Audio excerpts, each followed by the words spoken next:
നമസ്കാരം. ഹിന്ദുക്കളുടെ അവസ്ഥ ഇന്നവർ കേരളത്തിൽ ചവിട്ടിക്കൂട്ടപ്പെടുകയാണ്. ആരാണ് ചവിട്ടുന്നത്? ഇസ്ലാമിസ്റ്റുകൾ. ഇപ്പോൾ ഇവിടെ മന്ത്രിയായിരിക്കുന്ന ഒരു ലീഗിൻ്റെ ആവേശമായിട്ടുള്ള, അറിയാലോ, മതമാണ് മതമാണ് മതമാണ് മതമാണ് മതമാണെന്ന് പറഞ്ഞ ആളെ അറിയാലോ. അദ്ദേഹം ഒരിക്കൽ പറഞ്ഞൊരു കാര്യമുണ്ട്, അതിനിപ്പോൾ പ്രസക്തിയേറിയിരിക്കുകയാണ്. കാരണം എന്താണ്? ഇന്നിവിടെ ഭരിക്കുന്ന UDFൻ്റെ മുഖ്യമന്ത്രി മാതാമൃതാനന്ദമയെ കാണാൻ പോയി. അതുമായിട്ട് ബന്ധപ്പെട്ടുകൊണ്ട് കണക്റ്റഡായിട്ട് ഇദ്ദേഹത്തിൻ്റെ ഇപ്പോൾ മന്ത്രിയായിരിക്കുന്ന ആ ഒരുവൻ്റെ അഭിപ്രായം എന്താണെന്നല്ലേ? അഭിപ്രായം മാറ്റിയിട്ടുണ്ടാവില്ലല്ലോ. കേട്ടുകൊള്ളുക, നിങ്ങൾ നന്നായിട്ട് കേട്ടുകൊള്ളുക. കേരളത്തെ അങ്ങ് ആകെ പാഠമറിക്കാൻ പോകുമ്പോ അമൃതാനന്ദമയി എന്ന് പറയുന്ന ആ ദൈവത്തെ സ്നേഹിച്ചോട്ടെ, ഇഷ്ടപ്പെട്ടോട്ടെ, ഉമ്മം വെച്ചോട്ടെ, അനുവാദം കിട്ടി, കെട്ടിപ്പിടിച്ചോട്ടെ, അനുവാദം കിട്ടി. പക്ഷെ അതൊരു മന്ത്രി ചെയ്യുമ്പോ പാടില്ല. വർഗീയത കൊണ്ട് കേരളത്തെ അങ്ങ് ആകെ പാഠമറിക്കാൻ പോകുമ്പോ അമൃതാനന്ദമയി എന്ന് പറയുന്ന ആ ദൈവത്തെ സ്നേഹിച്ചോട്ടെ, ഇഷ്ടപ്പെട്ടോട്ടെ, ഉമ്മം വെച്ചോട്ടെ, കെട്ടിപ്പിടിച്ചോട്ടെ, പക്ഷെ അതൊരു മന്ത്രി ചെയ്യുമ്പോ എങ്ങനെയുണ്ട്? അമൃതാനന്ദമയി എന്ന് പറഞ്ഞ ആൾ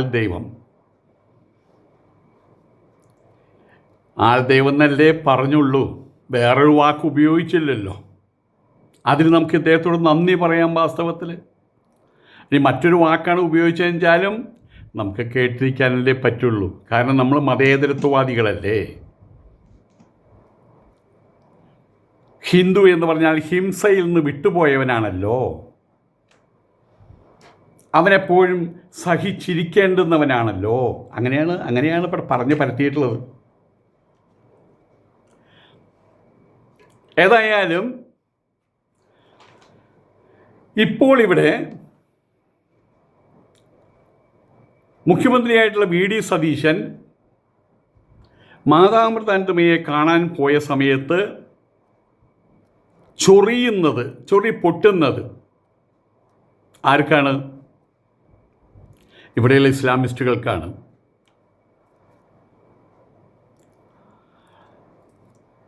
ഇപ്പോൾ പറയുന്നത് കേട്ടല്ലോ, നന്നായിട്ട് കേട്ടോളൂ.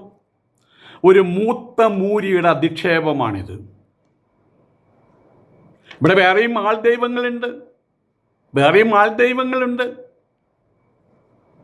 അവരെ കാണാൻ ആഭ്യന്തരമന്ത്രിയും മുഖ്യമന്ത്രിക്കും പോകാറുണ്ട്. ആ ആൾദൈവങ്ങൾ അനുഗ്രഹം വാങ്ങിക്കാറുണ്ട്. പക്ഷെ അവരെ ആൾദൈവങ്ങളെന്ന് പറഞ്ഞു കഴിഞ്ഞാൽ കോഴിക്കോട് നിന്നും മലപ്പുറത്ത് നിന്നും പോലീസ് വരും, പൊക്കും.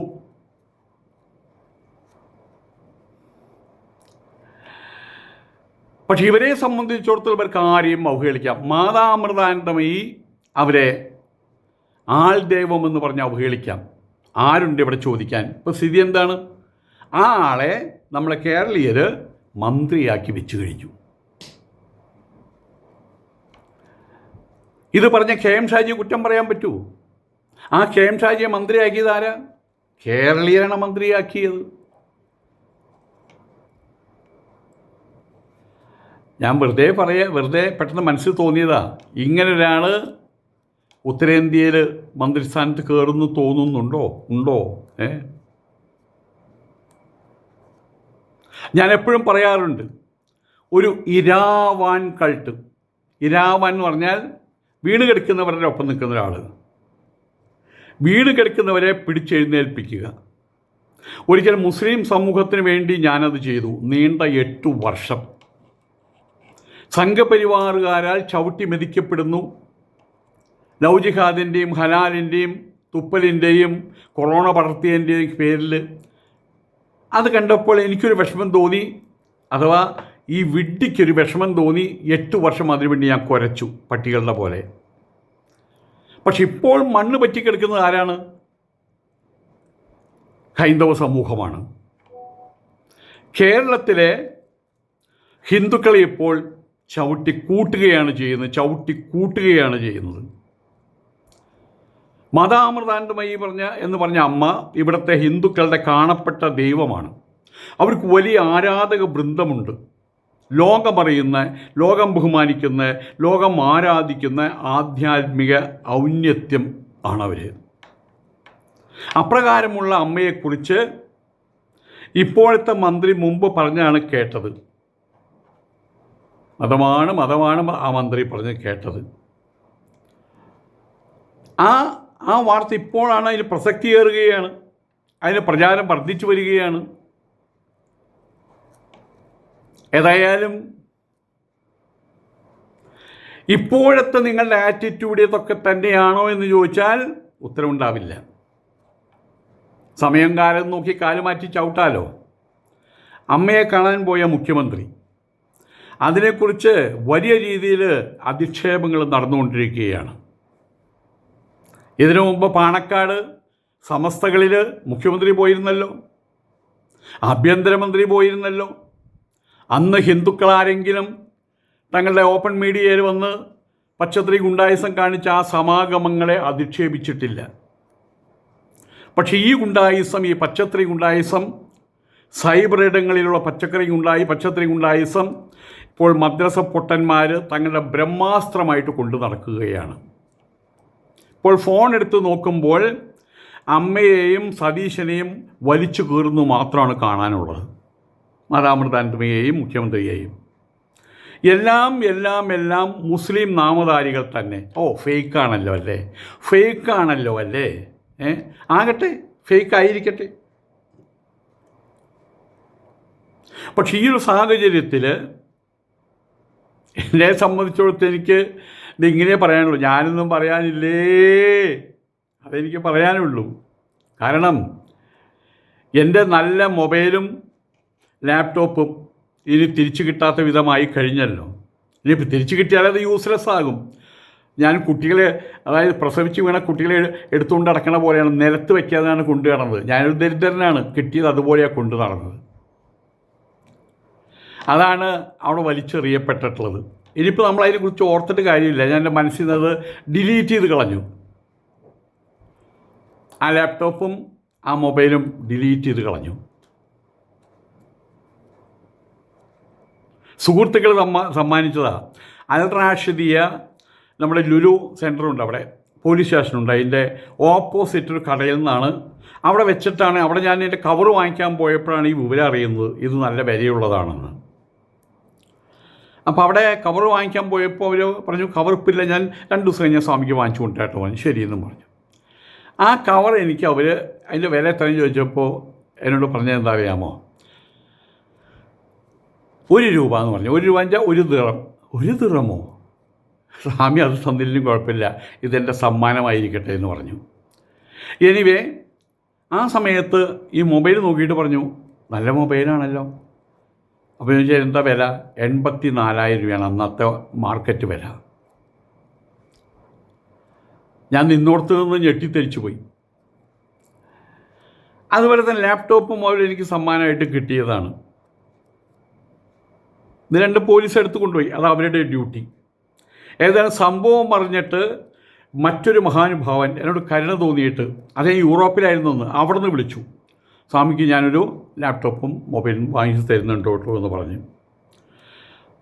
ഇത്രയും ദൂരത്ത് നിന്ന് ഇങ്ങനെ പറയുമ്പോൾ അത് പ്രവൃത്തിയിൽ വരുമെന്ന് ചെറിയൊരു സംശയം ഉണ്ടായിരുന്നു. പക്ഷെ പിന്നീടും വിളിച്ചു. ഞാൻ ഇവിടെ ഗൾഫിലെത്തി, ഇനി ഇവിടുന്ന് ഞാൻ കൊച്ചിയിലെത്തും. കൊച്ചിയിൽ നിന്ന് എനിക്ക് 2 പരിപാടിയുണ്ട്, അത് കഴിഞ്ഞാൽ സ്വാമിയെ കാണാനെത്തും, ലാപ്ടോപ്പും കൊണ്ടെത്തും. അതിൻ്റെ ചിത്രവും അയച്ചു. ആ ലാപ്ടോപ്പിൻ്റെ പേര് ASUS, അതെ ASUS, ആസൂസ് അങ്ങനെയല്ലേ പറയുക. അതും കൊണ്ട് അവരെത്തി. Vivobook, Asus Vivobook, അതിന് വേണ്ടി 19,000 രൂപ. ഏതായാലും അവർ വീട് കിടക്കുന്നവനെ ഉണർത്തി. അദ്ദേഹത്തിൻ്റെ പേര് പറയാൻ എനിക്ക് കഴിയില്ല. അദ്ദേഹം പറഞ്ഞത് ഇതെൻ്റെ ഒരു ചുമതലയാണ്, ഞാൻ അവിടെ നിന്ന് ഏറ്റുവാങ്ങി സ്വാമിജിക്ക് തന്നു എന്ന് മാത്രമേ ഉള്ളൂ, ഇതൊരു അള്ളാഹുവിൻ്റെ ആജ്ഞയാണ്, നന്ദി അള്ളാഹുവിന് പോകട്ടെ എന്നാണ് അദ്ദേഹം പറഞ്ഞത്. പറഞ്ഞു വരുന്നത് ഇനി ഒരിക്കൽ കൂടി എന്തെങ്കിലും പറഞ്ഞ് ഈ ലാപ്ടോപ്പും ഇപ്പോഴുള്ള ലാപ്ടോപ്പും മൊബൈലും അതും കൂടി ഇനി ആരും പിടിച്ചു കൊണ്ടുപോയി കഴിഞ്ഞാൽ ഞാൻ മിണ്ടാട്ടം മുട്ടിയവനെ പോലെയായിട്ട് മാറും. ആയതുകൊണ്ട് ഞാൻ പറഞ്ഞ് ഞാനൊന്നും മിണ്ടാനില്ലേ എന്ന് പറഞ്ഞത്. എങ്കിലും ചില കാര്യങ്ങൾ സൂചിപ്പിക്കാതിരിക്കാൻ വയ്യ, നല്ലതിന് വേണ്ടിയിട്ടാണ്. ഈ ഹിന്ദുക്കളുടെ മേലുള്ള അധിക്ഷേപം, ആചാര്യന്മാരുടെ പേരിലുള്ള അധിക്ഷേപം, ഹിന്ദു സംസ്കൃതിയുടെ മേലുള്ള അധിക്ഷേപം, ഹിന്ദു സംഘടനകളുടെ മേലെയുള്ള അധിക്ഷേപം, അതിപ്പോൾ ഈ മുസ്ലിം പിള്ളേർ ഒരു തമാശയായിട്ടെടുത്ത് അത് ചെയ്ത് അർമാദിക്കുകയാണ്. അതുകൊണ്ട് എന്താ സംഭവിക്കുന്നത്? ഈ ന്യൂനപക്ഷ സമുദായത്തെ, മുസ്ലിം സമൂഹത്തെ തീർത്തും അറപ്പോടും വെറുപ്പോടും കൂടി കാണാനുള്ളൊരു മനോഭാവം ഇവിടുത്തെ 56% വരുന്ന ഹൈന്ദവരിൽ വളർത്തിയെടുക്കുകയാണ് ചെയ്യുന്നത്. പാവങ്ങളായിട്ടുള്ള ഹൈന്ദവർ ഹിന്ദുത്വ ഭാവത്തിലേക്ക് കടക്കുന്നു എന്ന് സാരം. ഞാനീ പറയുന്നത് ചിന്തിക്കുന്നവർക്കറിയാം, സ്വന്തം ബുദ്ധി മറ്റാർക്കും പണയം വെച്ചിട്ടില്ലാത്ത സർവ്വപേർക്കും ഈ സത്യമറിയാം. എല്ലാവരും ലീഗിൻ്റെ അടിമകളോ സമസ്തയുടെ അടിമകളോ ഒന്നും അല്ലല്ലോ. അതുകൊണ്ടാണ് ലാപ്ടോപ്പും മൊബൈലും എനിക്ക് കിട്ടിയത്. അങ്ങനെ സ്വന്തം ബുദ്ധി ഉപയോഗിച്ച് സ്വയം ആർക്കും അടിമയല്ലാതെ ചിന്തിക്കുന്ന ആളുകൾ, അങ്ങനെ ആളുകളുള്ളതുകൊണ്ടാണ് എനിക്ക് നഷ്ടപ്പെട്ടത് അതേപോലെ എനിക്ക് തിരിച്ചു കിട്ടിയത്, മറ്റു രൂപത്തിൽ തിരിച്ചു കിട്ടിയത്. ഏതായാലും നമുക്ക് വിഷയത്തിലേക്ക് തിരിച്ചു വരാം. ഇന്നിപ്പോൾ കേരളത്തിലെ ഹിന്ദു സമൂഹത്തിനകത്ത് വാക്കുകളുള്ള, അതുപോലെ നോക്കുകളുള്ള, കേൾവികളുള്ള, ഉദാഹരണത്തിന് തൻ്റെ നട്ടലിന്മേൽ നിവർന്ന് നടക്കുന്ന, തൻ്റെ കാലിന്മേൽ നിവർന്ന് നടക്കുന്ന, കൃത്യമായിട്ട് പറഞ്ഞാൽ ഹൈന്ദവർക്കിടയിൽ ഉണർന്നിരിക്കുന്ന, ജീവനോടെ ഇരിക്കുന്ന, ദാറ്റ് മീൻസ് ചത്ത ശവങ്ങളല്ലാത്ത സർവരെയും ചവിട്ടിക്കൂട്ടി മൂലയ്ക്ക് തള്ളാൻ ഇവിടുത്തെ ഇസ്ലാമിസ്റ്റുകൾ അതിനു വേണ്ടിയിട്ട് തീവ്രയജ്ഞം നടത്തിക്കൊണ്ടിരിക്കുകയാണ് അവർ. ഇപ്പോൾ അതിൻ്റെ തുടക്കം വെച്ചത്, ഇപ്പോൾ ഈ ലാസ്റ്റ് ഷെഡ്യൂളിൽ തുടക്കം വെച്ചത് ഇവിടെ തൊടുപുഴയിൽ നിന്നാണ്. ഓർമ്മിക്കുന്നുണ്ടായിരിക്കും, വെള്ളാപ്പള്ളി തെമ്മാടി തുടങ്ങിയിട്ടുള്ള കാര്യങ്ങൾ, സുകുമാര തെമ്മാടി തുടങ്ങിയിട്ടുള്ള കാര്യങ്ങൾ, ലീഗ് ഭരിക്കും കേരളത്തിൽ, ലീഗ് പറയുന്ന നിയമങ്ങൾ തുടങ്ങിയിട്ടുള്ള കാര്യങ്ങൾ. ആ സംഭവത്തോടെ അതിൽ പ്രചോദനം ഉൾക്കൊണ്ട ഇസ്ലാമിസ്റ്റുകൾ അത് തുടരുകയാണ്. തടസ്സമേതുമില്ലാതെ അഭംഗുരം തുടരുകയാണ്. സമൂഹത്തിലേക്കും സാമൂഹിക പ്രശ്നങ്ങളിലേക്കും കടന്നു വരാൻ തുടങ്ങുന്ന പല ഹിന്ദുക്കളും, ഹിന്ദു കുട്ടികൾ പലരും ഈ ഇസ്ലാമിക ഗുണ്ടായിസത്തിന് മുമ്പിൽ വീണു പോകുന്നുണ്ടെന്നുള്ള മറ്റൊരു സത്യം. ഉദാഹരണം TG മോഹൻദാസ്, അദ്ദേഹത്തിന് ആനുകൂല്യം പ്രസ്താവിച്ചിറക്കിയ വ്ളോഗുകളിൽ കാണാം 5ഉം 10ഉം 1000 5000ഉം 10000ഉം അധിക്ഷേപാത്മകമായിട്ടുള്ള കമൻറ്റുകൾ. അമ്മയ്ക്ക് വിളിയും, തന്തയ്ക്ക് വിളിയും, തള്ളയ്ക്ക് വിളിയും. പെൺകുട്ടികളാണെങ്കിൽ പറയേണ്ട ആവശ്യമില്ല. അവരെ വാക്കുകളെ കൊണ്ട് പരിപൂർണം നഗ്നരാക്കും, വാക്കുകളെ കൊണ്ട് അവരെ ബലാത്കാരം ചെയ്യും. അങ്ങനെ പല പെൺകുട്ടികൾ അതിനകത്ത് നിന്ന് ഒഴിഞ്ഞു പോവുകയാണ്. ഒരു വാക്ക് പറഞ്ഞാൽ മതി, TG മോഹൻദാസ് പറഞ്ഞതിലിപ്പോൾ എന്താ തെറ്റ്? അതേ ഒരു സാങ്കല്പികമായിട്ടുള്ള കാര്യമല്ലേ പറഞ്ഞത്. അപ്പോൾ വരും മണിക്കൂറുകൾക്കുള്ളിൽ 5000 10000 കമൻറ്റുകൾ, പച്ചത്തെറി. ഒറ്റ ചോദ്യമേ ഉള്ളൂ, ഈ ഇസ്ലാമിക ഗുണ്ടായിസം, ഈ സൈബർ ഗുണ്ടായിസം ഇനി എത്ര നാൾ കൊണ്ട് നടക്കും? ഒരു ചോദ്യമാണ്. ഇവിടെ ഒന്നേ പറയാനുള്ളൂ, ഇന്നലെ എന്നോണം വരെ ഹിന്ദു മുസ്ലിം വിഭാഗം യാതൊരു അല്ലലും അലട്ടുമില്ലാതെ അവിടെ ജീവിച്ചിട്ടുണ്ട്. ആ സ്വച്ഛവും സുലളിതവുമായിട്ടുള്ള സമൂഹത്തിലാണ് ഈ പിള്ളേരിപ്പോൾ വിഷം കലർത്തിക്കൊണ്ടിരിക്കുന്നത്. കിട്ടുന്ന അവസരങ്ങളിലെല്ലാം തന്നെ സമൂഹത്തിൽ കാലുഷ്യവും കപടതയും കാർക്കശ്യവും ഒപ്പം മതസ്പർദ്ധയും അവർ കലർത്തിവിടുകയാണ്. അതിൻ്റെ ഏറ്റവും വലിയ ഉദാഹരണമാണ്, ഏറ്റവും പുതിയ ഉദാഹരണമാണ് ഇപ്പോൾ മാതാമൃതാനന്ദമയി, നമ്മുടെ മുഖ്യമന്ത്രി സതീശൻ മുതലായിട്ടുള്ള സമാഗമം. അമ്മയെ കാണാൻ പ്രസിഡന്റ് വന്നിട്ടുണ്ട്, ഇന്ത്യൻ പ്രധാനമന്ത്രിമാർ വന്നിട്ടുണ്ട്. അതവരുടെ ഇഷ്ടമാണ്. ഞാൻ പോയിട്ടില്ല ഇന്നേ വരെ. അതിന് കാരണം പോയിട്ടില്ല, അല്ലാണ്ട് പ്രത്യേകിച്ച് എതിർപ്പോ അല്ലെങ്കിൽ ആനുകൂല്യമോ അങ്ങനെ ഒന്നും ഉണ്ടായിട്ടില്ല. ഞാൻ പോകാത്തതിന് പ്രത്യേക കാരണമൊന്നും, ഞാൻ സായിബാബയെ കാണാനും പോയിട്ടില്ല. ഞാൻ പറഞ്ഞു വരുന്നത്, നിങ്ങളിപ്പോൾ ചെയ്യുന്നത് അമ്മയെ അവഹേളിക്കുക വഴി ഹിന്ദു സമൂഹം മൊത്തം അവഹേളിക്കപ്പെടുകയാണ്. നിങ്ങൾ കാർക്കിച്ച് തുപ്പുന്നത് ഹിന്ദുക്കളുടെ മുഖത്തേക്കാണ്. നിങ്ങൾ ചവിട്ടിക്കൂട്ടുന്നത് ഹിന്ദു സമൂഹത്തെയാണ്. പാവപ്പെട്ട ഹിന്ദുക്കൾ സഹിക്കുന്നു, എല്ലാം സഹിക്കുന്നു, എല്ലാം സഹിക്കുന്നു, സഹിക്കുന്നു, സഹിക്കുന്നു, സഹിക്കുന്നു, സഹിക്കുന്നു. പക്ഷേ ഒന്ന് ഉറപ്പിച്ച് പറയാം, ഈ ഹിന്ദു സമൂഹം ഒരു ഉറങ്ങുന്ന സിംഹമാണ്. ശ്രീകൃഷ്ണ പരമാത്മാവിനെ രുക്മിണിയുടെ ആങ്ങള ശിശുപാലൻ എന്നും അവഹേളിക്കും. അന്ന് ശിശുപാലൻ്റെ അമ്മ പറഞ്ഞൊരു കാര്യമുണ്ട്, ഭഗവാനെ അവന് അറിവില്ലാത്തതുകൊണ്ടാണ്. ശരി, സമ്മതിച്ചു മാതാജി, ഞാൻ ക്ഷമിക്കാം, 108 വട്ടം ഞാൻ ക്ഷമിക്കാം എന്നാണ് പറഞ്ഞത്. പിന്നീടും ശിശുപാലൻ ഇങ്ങനെ കിട്ടുന്ന അവസരങ്ങളിലെല്ലാം ശ്രീകൃഷ്ണ പരമാത്മാവിനെ അവഹേളിക്കും. അപ്പോൾ ഒരിക്കൽ ഭീമൻ അദ്ദേഹത്തോട് പറഞ്ഞു അത്രേ, കൃഷ്ണ അനുജനാണല്ലോ, അച്ഛൻ്റെ പെങ്ങളുടെ മോനാണല്ലോ, കൃഷ്ണ ഇയാളിങ്ങനെ അവഹേളിക്കുന്നുണ്ട് കേട്ടോ എന്ന്. അപ്പോൾ കൃഷ്ണൻ പറഞ്ഞു അത്രേ, ഭീമൻ ചേട്ടാ, ഐ ആം കൗണ്ടിങ്, ഞാൻ എണ്ണുന്നുണ്ടെന്ന്. 107ാമത്തെ വട്ടം അപമാനിച്ചു, 108ാമത്തെ വട്ടം അപമാനിച്ചു. അതോടെ ശിശുപാലൻ അവസാനിച്ചു. അതാണ് ഹിന്ദു, ഉറങ്ങിക്കിടക്കുന്ന സിംഹമാണ്. ഓർക്കുന്നുണ്ടല്ലോ കാശ്മീരിലെ ഹിന്ദു പണ്ഡിറ്റുകളുടെ കൂട്ടപ്പലായനം. അന്നവിടുത്തെ തീവ്രവാദി ഇസ്ലാമിസ്റ്റുകൾ കോരിയിട്ട അഗ്നി നാളിതുവരെയും അടങ്ങിയിട്ടില്ല. കേരളത്തിൽ നിന്നും ഹിന്ദു സമൂഹം മൈഗ്രേഷൻ ആരംഭിച്ചിട്ടുണ്ട്, കേരളം വിട്ടുപോകുന്നുണ്ട്. എനിക്കറിയാവുന്നൊരു DYSP തൃശ്ശൂർ പുത്തൂർ സ്വദേശിയാണ്, എരയുമംഗലത്ത്. അങ്ങനെ മക്കൾ ബാംഗ്ലൂർ പഠിക്കാൻ പോയി. കുറച്ച് കഴിഞ്ഞപ്പോൾ അവർക്ക് തോന്നി, എന്തിനാണ് ഞങ്ങളുടേതല്ലാത്ത കേരളത്തിൽ, എന്നോട് പറഞ്ഞതാണ്, കേരളം ഞങ്ങളുടേതല്ലാതായി മാറി, നമ്മളുടേതല്ലാതായി മാറി എന്നാണ് പറയുന്നത്. അവർ വിറ്റു തുലച്ചു, കൊണ്ടുപോകാൻ സ്വത്തുള്ളവരാണ്. അത് മുഴുവൻ വിറ്റു തുലച്ചു അവർ ബാംഗ്ലൂരിൽ ഫ്ലാറ്റ് എടുത്തിരിക്കുകയാണ്. 2 or 3 ഫ്ലാറ്റ് എടുത്തു, കുട്ടികൾക്ക് പഠിക്കാൻ അവർക്കുമായിട്ട് ഫ്ലാറ്റ് എടുത്തു. ഞാൻ വെറുതെ അറിയാൻ വേണ്ടി ചോദിച്ചതാണ്, എന്താ കേരളം വിട്ടേ? ഏത് കേരളം? കേരളം ഇപ്പോൾ നമ്മളുടെ കേരളമല്ലല്ലോ എന്ന്. ആ ഒരു ആറ്റിറ്റ്യൂഡ് അവിടെ സ്റ്റാർട്ട് ചെയ്തിട്ടുണ്ട് എന്നർത്ഥം. ഇവിടെയുള്ള നല്ലവരായിട്ടുള്ള, ഇനിയും വിവേകം മുഴുവൻ നശിച്ചിട്ടില്ലാത്ത മുസ്ലിങ്ങളോട് പറയാൻ ഒന്ന് മാത്രമേ ഉള്ളൂ. ഇന്നലെ വരെ ഉണ്ടായിരുന്ന മതസൗഹാർദ്ദം, ഇന്നും കുറേയൊക്കെ നിലനിൽക്കുന്ന മതസൗഹാർദ്ദം, ഇത് നാളേക്ക് നീട്ടിക്കൊണ്ട് പോകാൻ ആഗ്രഹിക്കുന്ന മുസ്ലിം സുഹൃത്തുക്കളോട് പറയാനുള്ളത്, ഇപ്പോൾ നിങ്ങളുടെ ആളുകൾ ചെയ്തുകൊണ്ടിരിക്കുന്നത് വലിയൊരു കല്ലെടുത്ത് മേലോട്ടിട്ടിട്ട് അവിടെ തലയും കാണിച്ച് നിൽക്കുകയാണ് അവർ ചെയ്യുന്നത്.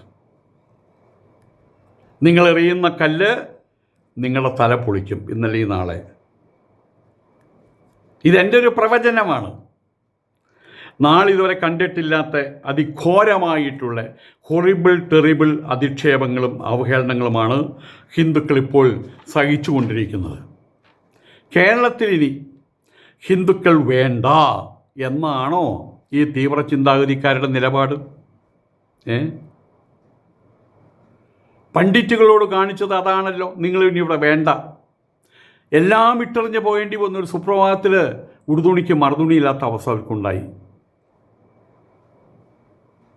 പക്ഷേ ഇപ്പോൾ ഉത്തരേന്ത്യയിലത്തെ സ്ഥിതി എന്താണ്? വാർത്തകൾ കാണുന്നുണ്ടല്ലോ, മുസ്ലിങ്ങൾക്ക് തലമുന്തിച്ച് നടക്കാൻ പറ്റാത്ത അവസ്ഥയാണുള്ളത്. ക്രിസ്ത്യാനികൾക്കും പള്ളികൾ, മുസ്ലിം സംസ്ഥാപനങ്ങൾ, മദ്രസകൾ അടിച്ചു തകർത്ത് പപ്പടമാക്കി മാറ്റുന്നു, അവിടെ കാവിക്കൊടി നാട്ടുന്നു. എല്ലാം സ്വയം കൃതാനർത്ഥം. അവരവർ ചെയ്തു വെച്ച അനർത്ഥങ്ങളുടെ ഫലം അവരനുഭവിക്കുന്നു. എന്തും ഏത് കാര്യത്തിലും കാലം കണക്ക് പറയാതെ കടന്നുപോയിട്ടില്ല. ഉത്തരേന്ത്യയുടെ ഹിന്ദുക്കളുടെ മനസ്സിൽ കനൽ കോരിയിട്ടത് ആരാണ്? ആരായാലും ആ കനൽ അടങ്ങിയിട്ടില്ല. കാലം അനുകൂലമായപ്പോൾ, കാറ്റ് വീശിയടിച്ചപ്പോൾ ആ കനൽ ആളിക്കത്തുകയാണിപ്പോൾ. ആ അഗ്നിയിൽ ഞെരിപിരി കൊള്ളുകയാണ് ഉത്തരേന്ത്യൻ മുസ്ലിം സമൂഹം. ഇതേ വഴിയിലൂടെയാണ് ഇപ്പോൾ കേരളത്തിലെ ഇസ്ലാമിസ്റ്റുകളും സഞ്ചരിക്കുന്നത്. ഒന്നേ പറയാനുള്ളൂ, നിർത്തുന്നതാണ് നല്ലത്. നിർത്തുന്നതാണ് നല്ലത്. സ്വയം നിർത്തുന്നതാണ് നല്ലത്. അത്രയേ പറയാനുള്ളൂ. അമൃതാനന്ദമയി എന്ന് പറയുന്ന ആ ദൈവത്തെ സ്നേഹിച്ചോട്ടെ, ഇഷ്ടപ്പെട്ടോട്ടെ, ഉമ്മം വെച്ചോട്ടെ, കെട്ടിപ്പിടിച്ചോട്ടെ. പക്ഷെ അതൊരു മന്ത്രി ചെയ്യുമ്പോ, വർഗീയത കൊണ്ട് കേരളത്തെ അങ്ങ് ആകെ പാടമറിക്കാൻ പോകുമ്പോ, അമൃതാനന്ദമയി എന്ന് പറയുന്ന ആ ദൈവത്തെ സ്നേഹിച്ചോട്ടെ, ഇഷ്ടപ്പെട്ടോട്ടെ, ഉമ്മം വെച്ചോട്ടെ, കെട്ടിപ്പിടിച്ചോട്ടെ. പക്ഷെ അതൊരു മന്ത്രി ചെയ്യുമ്പോ,